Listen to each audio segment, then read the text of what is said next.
Hello everybody, 'tis I, TheRumpledOne. What I've been watching. Shattered Glass. Interesting movie. Worth the watch. I don't really think anybody famous that I know of is in the movie, but it was well done. I liked it. Angels, Hard as They Come. Now, it's funny, I told a couple people I was watching this movie and they thought by the name it was a porno. Well, no, it's not a porno. It stars Gary Busey, or Bussy when he was younger. It's a biker movie. And it's really bad. Don't waste your time. I'm sure Gary's probably forgot he ever did it. 7 Days in Utopia, Robert Duvall. Good movie, good message, though they kind of sneak some Bible stuff in at the end. But even with that, it's a good movie, good story, good quotes, things to think about, makes you ponder, makes you reflect, makes you realize that maybe your priorities are slightly out of balance. Freaky Friday. Jamie Lee Curtis and Lindsay Lohan. You know, I think this might be the first time I actually seen any of Lindsay Lohan's work. Not too bad. The funny thing is I don't know if she was being herself or acting in the movie, because she was kind of an out-of-control teenager. But, fun movie. And then finally, American Blackout. It's a documentary. And it's one of those movies that it's easy to get mad about, because it just exposes another layer of government corruption, government inefficiency, government callousness. It's basically tyranny.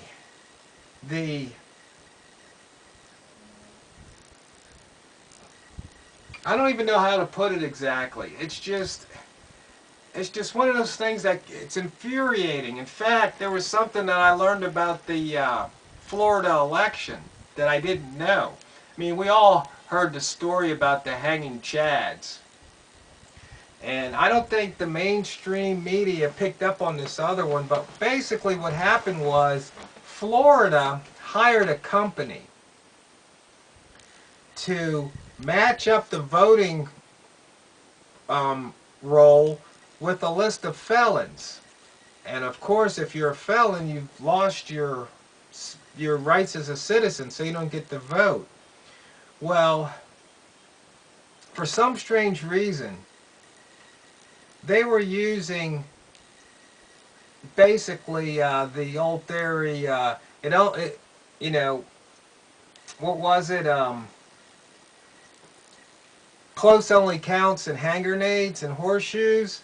So, but in this case they also said felon, they added felons to the list. So if your name, and they use an example, was John Smythe,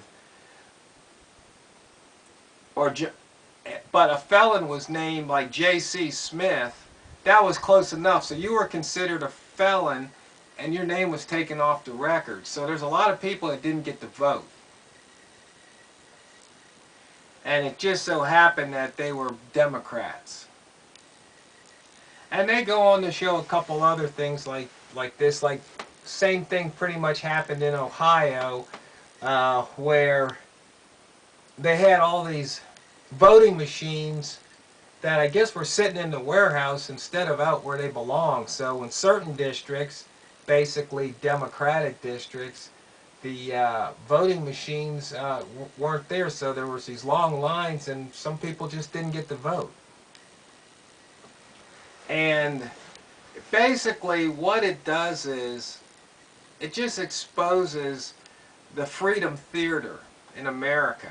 Because we don't really have freedom, we have freedom theater. See, when you go to the theater, it's entertaining, you watch it, it's make-believe.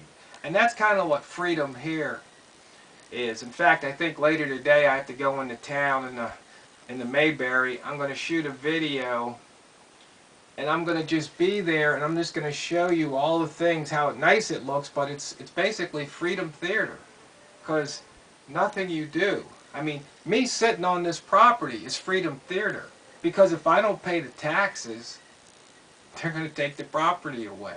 Freedom Theater. So, anyway, that's kind of getting off the topic of the movies, but American Blackout, educational. So if you like those kind of things, if you like to learn about your government and the process and be a responsible citizen, I urge you to watch that movie. So, and I hope you've enjoyed the movies that you've been watching. And remember, don't run out of popcorn.